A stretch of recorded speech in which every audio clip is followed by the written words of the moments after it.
Hola, buenos días a todos.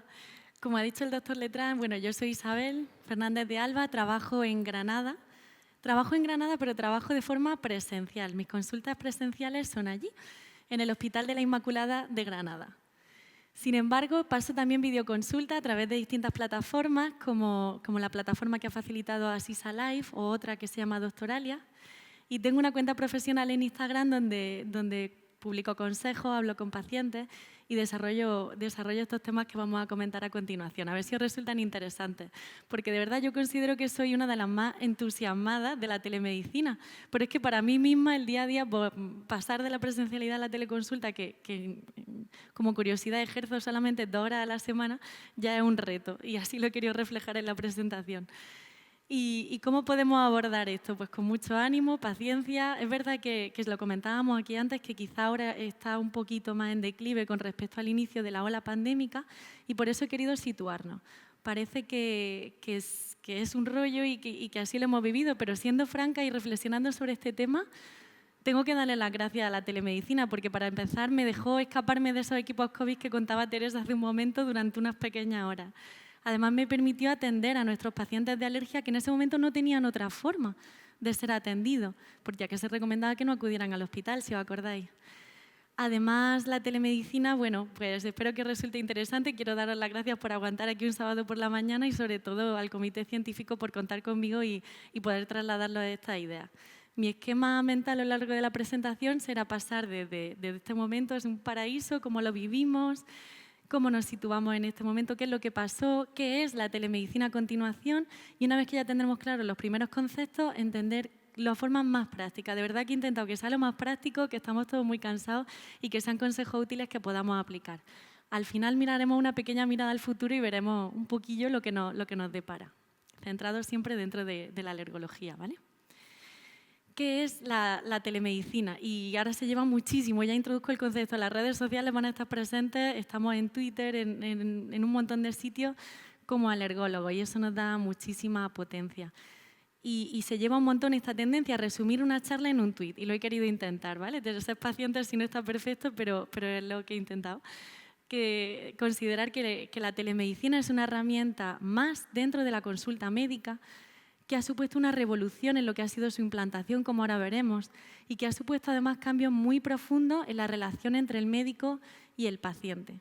Mi objetivo con la presentación no es otro que la entendamos y que así podamos ir implementándola poco a poco y que podamos avanzar como alergología, como especialidad en este camino que tenemos por recorrer. Una vez dicho esto, situarnos en el mundo. En realidad siempre en España tenemos esa sensación, pues no tenemos tiempo, no tenemos recursos, y es cierto, pero quería poner de manifiesto que en otras zonas del mundo tenían la misma situación, ¿vale? Este es un esquema sobre la opinión que merecen nuestros pacientes sobre nuestras consultas de telemedicina, específicamente en alergología. Y aunque nos resulte un poco chocante, sí que se pudo demostrar que la satisfacción de los pacientes era paralela a la satisfacción de una consulta presencial. Es cierto que en la consulta de alergia a alimentos la satisfacción era un poco menor, siendo sincero. Pero lo que me llamó también muchísimo la atención para introducir el tema es cómo en Estados Unidos también usaron plataformas las que tenían a mano, las que tenían en el bolsillo, en el móvil, en el ordenador, los propios médicos para salir adelante en esta situación tan difícil. Y como veis, pues usaron FaceTime, usaron Skype y otra serie de plataformas que nosotros aquí no manejamos tanto. Y también por ponernos en contexto, como una introducción, hay una clínica, la Cleveland Clinic, que ya tenía un sistema de telemedicina muy implantado, muy sofisticado, y fue capaz de dar 41.000 teleconsultas a lo largo de todo el 2019. Y sin embargo, en los primeros 6 meses del 2021, esas teleconsultas se multiplicaron hasta 500.000. Este es un dato súper interesante que he sacado de la revisión de Alberto Álvarez Perea, del que doy las gracias aquí personalmente. Está publicada en el Allergy y es excelente. Saldrán algunos datos más a lo largo de la presentación. Como ya ha dicho Teresa, nosotros estuvimos en equipos COVID y sobre todo nuestros residentes, pero es que además, a la vez, teníamos que ser capaces de implantar la telemedicina en un fin de semana. Llegaron 2 días, tuvimos que cambiar las consultas presenciales, como veis, y de pronto ir aumentando las consultas telemáticas. Este es un excelente trabajo de nuestros compañeros de Canarias, en los que no solo fueron capaces de hacer esa transición tan difícil, como voy a insistir, sin tiempo o sin los recursos que nos hubieran costado, es que fueron capaces de medirlo y cuantificarlo y de esta forma tan gráfica expresarlo. Además, ellos recabaron la información de nuevo de los pacientes y de verdad que la sensación, la percepción de nuestros pacientes sobre estas teleconsultas era muy aceptable y desde luego equiparable a las presenciales. Yo también intenté investigar esto para el Nacional y preguntamos a distintos, nuestros alergólogos, como ha dicho Teresa, un total de 250 alergólogos, qué opinión nos merecía la telemedicina, ¿estábamos de acuerdo con ella o no? En una puntuación media de un 6,98 era lo que valorábamos. Y a la pregunta de si lo continuaríamos implementando en el futuro, el 40,5% de ellos sí que se animaban. El resto que faltan por responder se dividen entre no o no lo tengo claro. Y siendo de nuevo prácticos, preguntamos, ¿pero qué es realmente la telemedicina? ¿Qué herramienta estamos usando? Y nos dimos cuenta que lo que más usábamos era el teléfono. Lo que menos llegamos a usar fueron las videoconsultas. Y como reto personal me he propuesto defender aquí que la telemedicina es mucho más que las consultas telefónicas. Así que deseadme suerte. Esto es una gráfica simplemente para que veáis que realmente en las encuestas de este mes de mayo del 2020, que de pronto teníamos miles de encuestas por rellenar de la SEAE y de otros colaboradores, gracias a todos por haberlas hecho posible, porque nos ha permitido extraer todos estos datos de los que estamos pudiendo comentar. Y lo más interesante, en mi opinión personal de nuevo, quiere decir que es una charla bastante personal, al final de esa encuesta que pudimos pasaros a todos, había un pequeño espacio para que nos contestarais qué opinabais, una pequeña valoración personal de si continuábamos implementando la medicina o no, por favor, que alguien acabe con esto, o bueno, no lo tengo claro, pero puede ser una opción. Y revisando todo ese trabajo que hicimos, encontré hasta 65 opiniones positivas y 80 opiniones que eran no lo tengo claro y unas cuantas más de no, esto no se va a hacer más. Y así he montado el auténtico debate pro-con del europeo, a ver si sois capaces de leerlo conmigo, porque me resultó muy interesante. Teníamos un compañero entusiasta que defendía que hasta el 70% él escribió el 90, pero en realidad el dato correcto sería el 70. El 70% de las consultas de alergología se podrían realizar a través de métodos de teleconsulta. Él decía que podrían ser revisiones, asmas leves o primeras consultas para organizar el flujo de trabajo. Otro compañero, en cambio, le podría defender y decir que no, que se pierde mucho la agilidad en la relación médico-paciente, que no se permite la exploración o las pruebas, y desde luego tiene razón. Pero es que también podemos contestarle que nos permite la telemedicina hacer muchísimas gestiones, nos ayuda a evitar el desplazamiento de ese paciente, filtrar cómo necesitamos la atención a lo largo de lo que sería el flujo de trabajo del servicio. Y esta opinión me ha gustado muchísimo, de verdad, dejo que la leáis. Esta persona estaba harta de perseguir a los pacientes que no contestan al teléfono en el horario establecido. Seguro que todos nos sentimos muy identificados, que no se podía explorar al paciente, obviamente, en todos los casos. Tampoco era posible siempre la receta electrónica. Y bueno, así podríamos seguir bastante. Es verdad que tenemos entusiastas que ellos mismos teníamos una sensación de seguridad, no tenemos la sala de espera llena de pacientes, eso también fue un beneficio para nosotros y para nuestros propios pacientes que venían con esas consultas. Y como último ítem así del debate pro-con sería el de destacar que es la ausencia de protocolos de telemedicina, que me sirve mucho para luego introducir otra serie de conceptos. Y a la pregunta de qué es la telemedicina, bueno, ya sabemos por qué estamos hablando de esto, pero ¿qué es realmente este término? Pues simplemente es la medicina a distancia y va completamente ligada al desarrollo de las nuevas tecnologías. Investigando y buscando información, se sitúa en el inicio del descubrimiento del telégrafo, que fue a principios del siglo XIX. Y es que en la Guerra Civil estadounidense, en la Guerra de Secesión, ya se utilizó el telégrafo con este fin de telemedicina. Se preguntaba cuántas bajas había habido, qué medicamentos podían administrarse en el frente y una serie de recomendaciones. En realidad, toda esta información tan curiosa, bueno, a mí me ha resultado muy curiosa, la he sacado de un curso de telemedicina de la empresa MSD, que si sois unos entusiasmados como yo, os recomiendo a que hagáis, porque es realmente muy ágil y muy didáctico. Una vez que ya se empezó ese inicio, he querido destacar que en 1924 un programa de radio en Estados Unidos inició la teleconsulta como la entendemos hoy día. En los 80 la NASA desarrolló un programa muy especial con este tema. y ya con el auge de Internet y ahora el COVID, pues tenemos mucho futuro por delante. Y lo he hecho así aposta. La línea que queda por delante es muy, muy larga, así que vamos a mirarlo. Y ya conceptos muy sencillos, 3 datos útiles para entender de qué estamos hablando. Cuando hablamos de la telemedicina no podemos pensar directamente en la videollamada de la imagen típica o el teléfono. Existe un poquito de conceptos más allá. Tenemos, por un lado, la telemonitorización, que todos llevaréis el reloj electrónico, que es el reloj digital capaz de registrar la frecuencia cardíaca, y en un mundo ideal se lo podría pasar directamente a nuestro cardiólogo. Eso sería un ejemplo claro de telemonitorización. La teleconsulta, que eso ya sí que se correspondería con pienso que nuestro esquema mental a la hora de hablar de telemedicina, pues una relación directa entre el médico y el paciente, una consulta. Existe también el telediagnóstico. El telediagnóstico es pues esa herramienta que vamos a utilizar, estas nuevas tecnologías, para directamente diagnosticar. Y es que ya está siendo una realidad. Los dermatólogos lo utilizan pues a través del centro de salud de otra forma, los radiólogos están diagnosticando a distancia, los psiquiatras también lo están empezando a utilizar. Y por último, la telecirugía. Esto sí que puede sonar un poco más a ciencia ficción, pero también existe actualmente. Son robots capaces de ser manejados a distancia por el cirujano desde casa. Es real. Una vez que tenemos esto claro, podemos distinguir 2 tipos de telemedicina. Esto es un esquema que lo señalo por aquí. La telemedicina en alergología es una guía práctica, realmente muy, muy práctica, de nuestros compañeros de Alemania, de la Asociación de Alergólogos en Alemania. Son conceptos, detalles, tips, y va a salir a lo largo de la charla. De forma que nos situamos. Tenemos al paciente en casa, tenemos a nuestro paciente en casa, y la telemedicina se puede ejercer de 2 formas. O bien asincrónica, es decir, no estamos en el mismo tiempo, puede ser dentro de 3 días, 3 meses o pasado mañana, al que enviamos unos resultados y el médico después, posteriormente, lo comentará o será capaz de valorarlo. Sin embargo, existe también la forma sincrónica. Esa forma sincrónica sí que está ocurriendo a la vez. Puede ser tanto por vídeo, puede ser por teléfono y puede ser de 2 formas, o directa entre el paciente y lo que sería el especialista, me quito del todo para que lo veáis bien, o bien de forma indirecta, a través de un centro facilitador, que seguramente todos estamos pensando que sea nuestro centro de salud. Y bueno, ya sabemos que es la telemedicina, que es diferente de la teleconsulta, pero es que estaríamos solamente en este pequeño círculo. Tenemos un montón más de términos que definir, pero conservemos la calma, que voy a intentar aclararlo poquito a poco.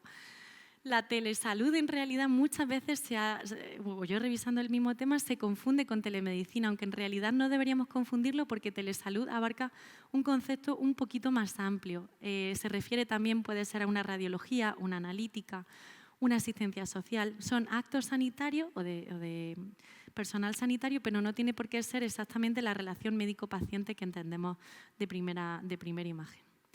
Además, la teleeducación simplemente son la metodología de la educación aplicada a la medicina con el uso de las nuevas tecnologías, y un concepto que tendremos que manejar también es el e-health o la e-salud.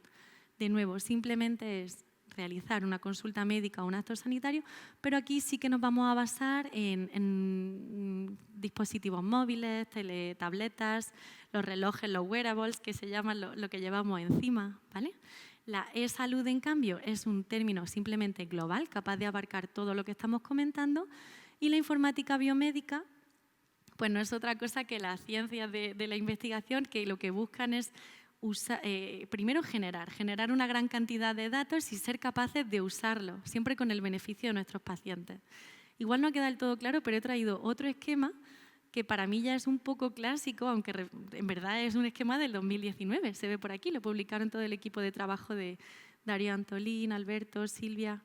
Aquí queda del todo muy claro, perdonad, cómo lo que estamos comentando, la e-salud, es este término que engloba todo. La e-salud o la e-health abarca tanto a los dispositivos, y estos sí serían los sistemas de adhesión, pues por ejemplo, una aplicación del móvil que le recuerda a nuestro paciente que por favor se tome su inhalador, ¿vale?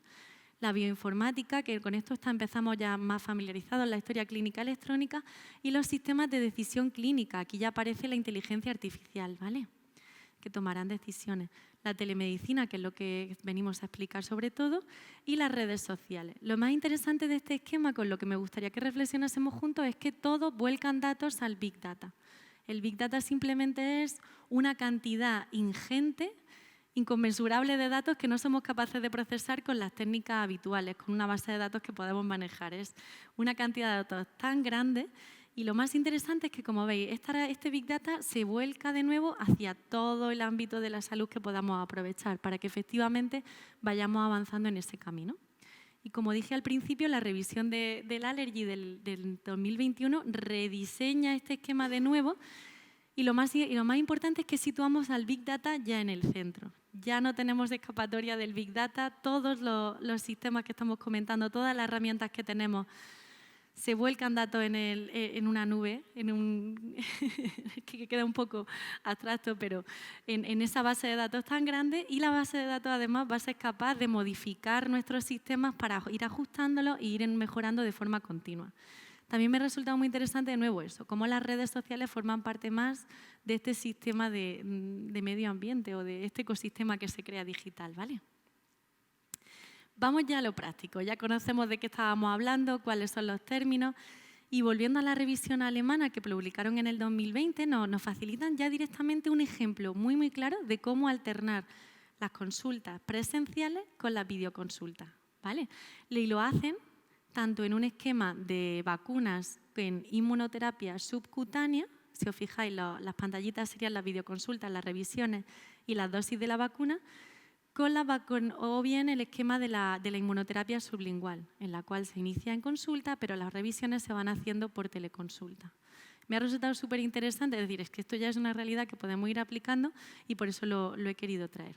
Pero es que hay más allá. Como entusiasta que me declara al inicio de la presentación, quería traeros alguna serie de razones de por qué tengo que abrazar implementar la telemedicina en mi consulta, qué ventajas puede tener. Pues la primera está clara, no tenemos que estar compartiendo el mismo espacio con nuestro paciente. Eso hace que sea accesible desde cualquier lugar. Lo que sí que necesitamos es un acceso a Internet, eso es impepinable. Se ha podido demostrar, pero ya no quería traer tantos datos, como la población pediátrica con asma tiene un beneficio muy importante si el seguimiento lo hacemos a través de telemedicina. Además, ligado a esto, es que no existe una limitación geográfica. En las áreas rurales somos plenamente accesibles, siempre que sepan cómo acceder, como comentaremos más adelante. La telemedicina lo tenemos que entender como un sistema muy ágil, muy accesible, que nos permite una comunicación con el paciente muy directa, y esto puede servir para prevenir el autodiagnóstico. Es decir, que entendamos o que los pacientes nos vean como médicos volcados en el cuidado de su salud, ¿vale?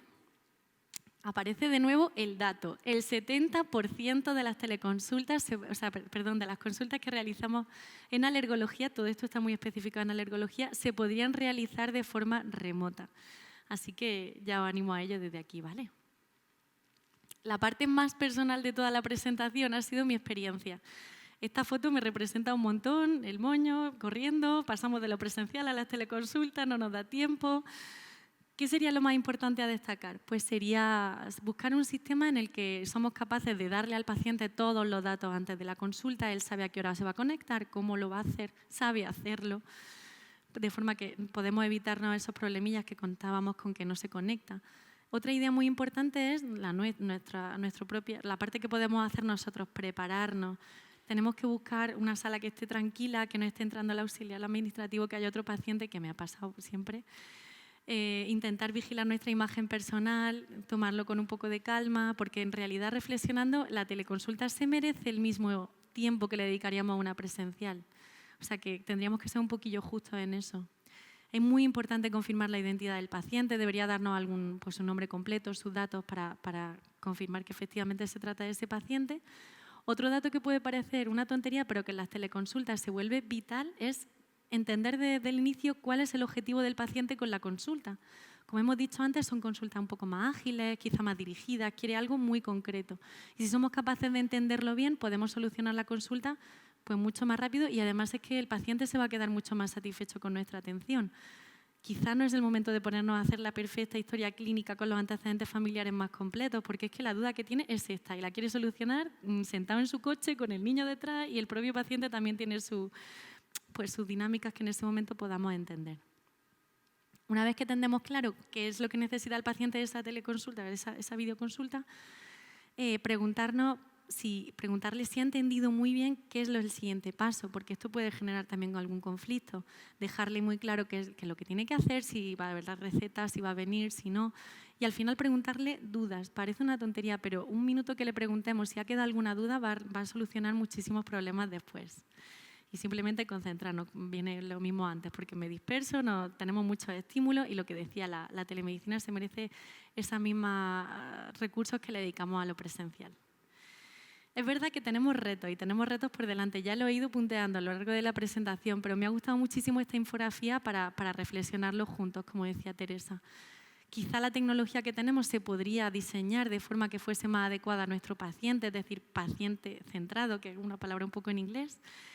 Para mí el reto más importante sería la formación de nosotros mismos, nuestro personal sanitario. Tenemos que aprender, que entender cómo funciona este sistema y poder implementarlo.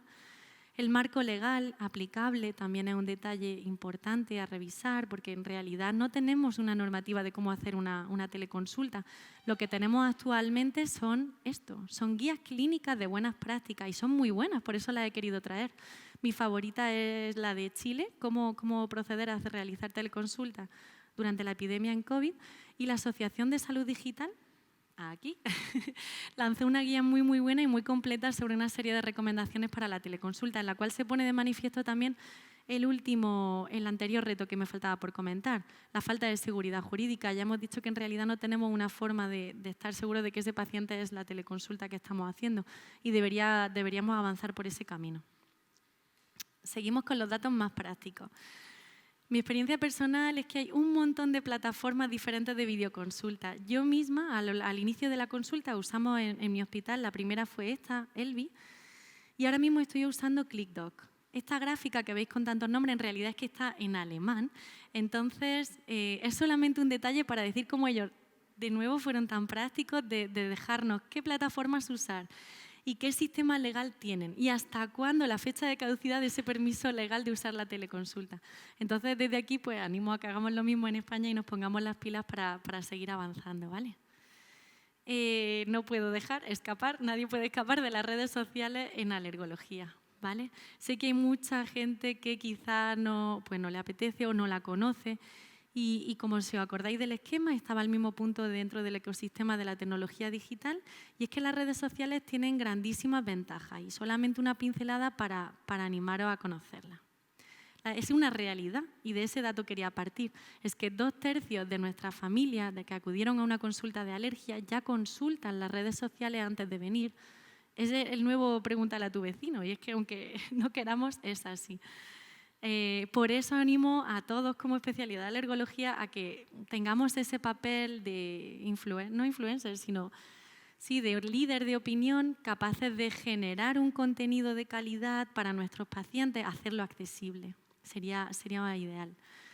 Es verdad que las redes sociales son capaces de mejorar la formación de nuestros pacientes y todos lo sabéis, que en un clic accedes a muchísima información.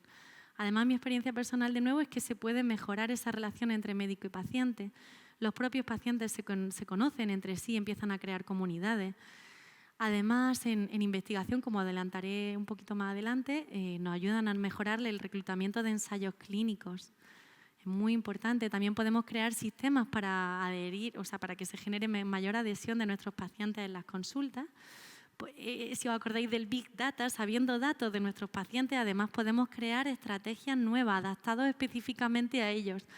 La renovación va a ser constante y es lo que tenemos que recordar.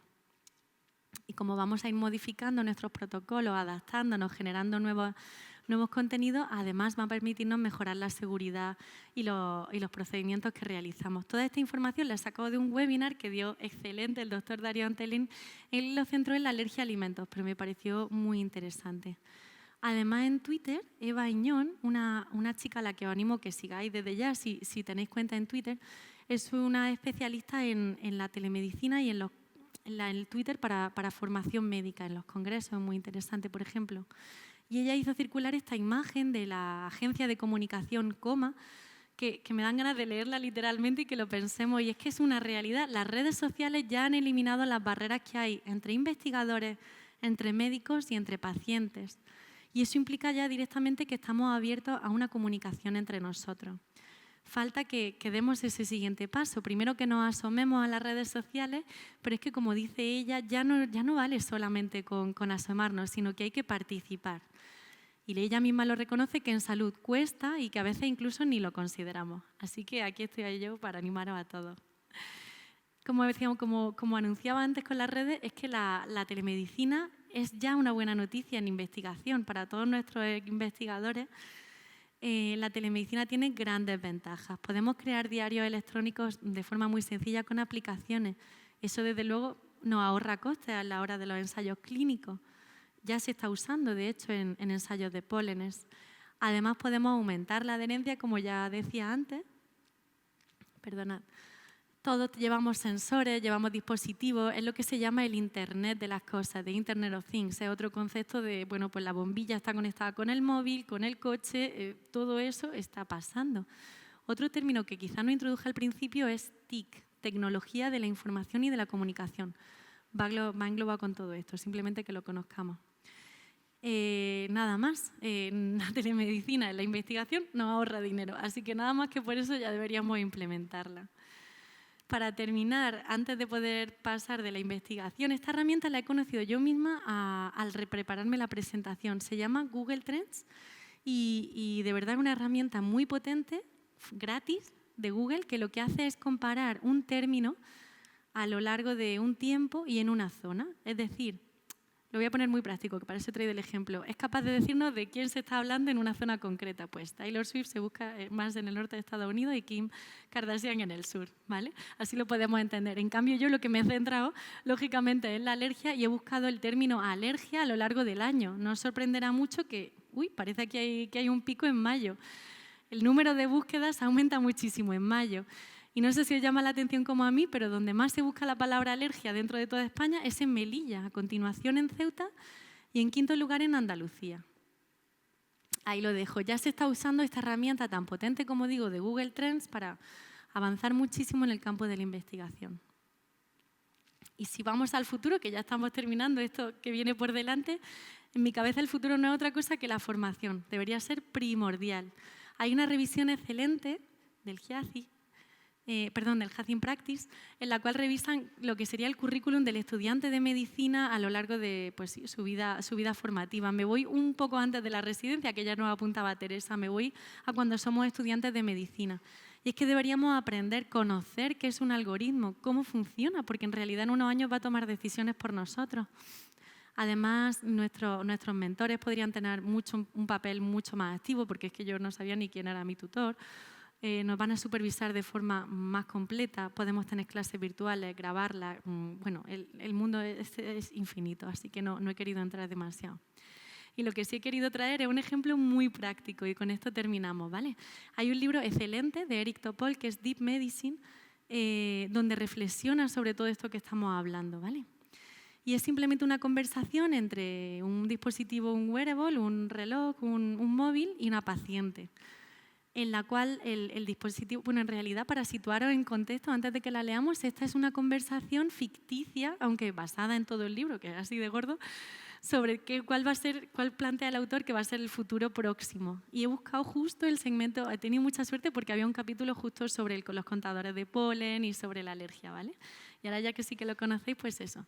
Siri, le llamo Siri para que lo entendamos, pero podría ser cualquiera. Siri le pregunta a la paciente que cómo tiene su respiración. Y la paciente le dice, bueno, Siri, estoy muy bien, déjame. Siri además es capaz de decirle, de avisarle, es que te aproximas a un punto geográfico caliente en tu ataque de asma, Ana. Y dice, pues muchas gracias, Siri, bien. Pero es que Siri sigue más allá y es nuestro asistente clínico virtual, de forma que le recomienda que se haga un test de función pulmonar. La paciente ya mismo será capaz de soplar en el propio micrófono y a través del ruido generado en el micrófono obtener un test de función pulmonar, como ya nos adelantaban. Está de nuevo en la revisión del Allergy de Alberto, del doctor Álvarez Perea, cómo ese soplido dentro del micrófono y con el ruido que se genera es equiparable e igual de válido que una espirometría. Eso ya se publicó en el 2019, o sea que eso sí que es real. Aquí viene el esquemita que él publicaba en su revisión, ¿vale?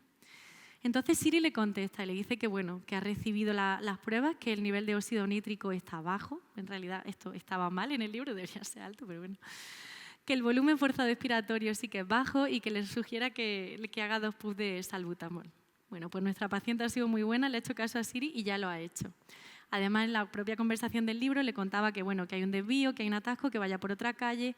La paciente no se queda tranquila y le pregunta a Siri que qué opina de su función pulmonar. Y nuestro asistente clínico virtual es capaz de decirle, pues bueno, que parece que en las 2 últimas semanas ha hecho un poquito menos de ejercicio y que además hay altos niveles de polen. Y como de nuevo surge el concepto del Internet de las cosas, en la cual el contador de polen que estaba conectado en su oficina y en su casa le indica al asistente clínico virtual que el nivel de polen lleva estable 2 semanas y que además está subiendo. Entonces la paciente decide, bueno, que sí, que quizá andará un poquito más y tendrá cuidado. Son muchísimas informaciones, muchísimas infografías, un montón de documentos, por lo que he querido crear una carpeta común, una nube, que así practiquemos. Si le hacéis la foto a la pantalla, en el código QR tenéis acceso a todos los documentos e información que podéis utilizar durante la presentación. Y con esto termino. Muchísimas gracias. No sé si tenéis más adelante alguna duda.